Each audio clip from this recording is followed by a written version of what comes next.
Good morning, সবাই কেমন আছো? আশা করি খুব ভালো আছো। আমিও একদম ফিট আছি, ভালোই আছি। তো চলো, তোমাদেরকে কালকে বলেছিলাম যে আমি আমার ওই ঘরটা দেখাবো, ঘরটা দেখিয়ে উঠতে পারিনি ব্যস্ততার জন্য, কারণ বাড়িতে অলরেডি আমার মিস্ত্রি কাজে লেগে গেছে। আমার পাশের ঘর, ছোটো ঘরটা আমার ফাঁকা হয়ে গেছে, তো তাই মিস্ত্রিও কাজে লেগে গেছে। তাই ভাবলাম যে চলো তোমাদের সাথে একটুখানি শেয়ার করে নিই আমার ওই ঘরটা। শর্টসের মধ্যেই করলাম, প্রথমে ভেবেছিলাম ব্লগ করবো, তারপর ভাবলাম যে না, দূর শর্টসেই করি, আর ব্লগ ট্লগ করবো না এখন, কাজের মধ্যে হচ্ছে না। তো ঘর দৌড় আমার পরিষ্কার গেছে, আমার বেসিনে ফেসিনে কোথাও জল পড়ছে না, যেহেতু কলের লাইন পুরো কাটা রয়েছে। তো চলো তোমাদেরকে আমি দেখাই যে আমার ঘরের দরজা, তোমরা তো এটা জানোই। এইবার এই যে এখানে সব কল মিস্ত্রি জিনিসপত্র রেখে গেছে, ওনারা আসছে, উনি অর্ধেক কাজ করে গেছে, আবার আসছে 4-7 দিন বাড়িতে মিস্ত্রি কাজ করবে। এই যে এটা হচ্ছে আমার ঘর, এই ঘরটাতে ভাড়া ছিল। আর ভাড়া ঠাড়া দিলে না ঘর দুয়ার একদম শেষ, জানো তো।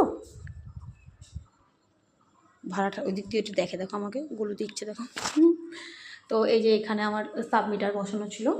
এই যে ঘরটা দেখতেই পাচ্ছ, ঘরের দিয়াল ফিয়াল কি করেছে শুধু দেখো, কি অবস্থা। আমার নতুন ঘরটাকে কি অবস্থা করেছে। এবার ভাড়া থাকলে না এগুলো হবেই, কিছু করার নেই। তো এটা হচ্ছে বড় ঘর। আর এই যে রান্নাঘর, রান্নাঘরের অবস্থাটাও ভীষণই খারাপ। আর এইদিকে হচ্ছে বাথরুম, ঠিক আছে। তো রান্নাঘরটার অবস্থাও খুবই খুবই খুবই খারাপ, মানে এইসব জায়গাগুলো পুরো তেল চিটে করে দিয়েছে, দেখতে পাচ্ছ কী অবস্থা। বাবা গো বাবা, মানে ডেঞ্জার। দেখো কলটাকে নোংরা করেছে দেখো শুধু, এটা নাকি ঘরের ভেতর, মানে ভাড়ার ঘর এরকম নোংরা বাবা। দেখো এই যে এটা আমার বাথরুম, ওইদিকে কোমর ঠোমর এইখানটাতে টাইলস বসবে পুরো, এত অবধি পুরো টাইলস বসবে। এদিকে এই বাথরুমে কোমোড বসবে। আর এই ঘর পুরো রং হবে, এই ঘর পুরো রং হবে, কারেন্টের লাইন হবে। আর সিলিংটা এখনই ভাবছি না বলাটাও ভুল, দেখছি সিলিংটা কি করা যায়। তো দেখে নিলে আমার এই ঘরটা, তোমাদের সাথে আমি শেয়ার করে নিলাম। এই ঘরটা খুবই বাজে অবস্থায় রয়েছে ঘরটা এখন। এই যে গ্রিল দরজা ফরজা দেখেছো, রং চং চুটে। 4 বছর ধরে এই ভাড়াটা ছিল এই ঘরে, বুঝলি। আর আমার এই ঘরটা প্রায় 7-8 বছর হবে হয়তো করেছি, 8 বছর আই থিঙ্ক হবে। 8 বছর কি একটা ঘর পূর্ণ হয়ে যায় বলো তো তোমরা।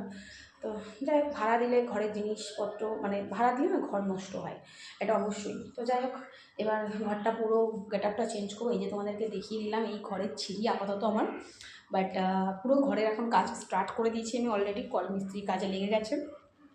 টাইলস ফাইলসগুলো দেখি আজকে হয়তো কিনতে যাবো, টাইলস কোমোট ঠোমোটগুলো আজকে কিনতে যাবো, কারণ এই বাথরুমে কোমোট লাগাবো, ওই বাথরুমে তো এমনি নর্মাল আছে, এইটাতে কোমোট লাগিয়ে দেবো।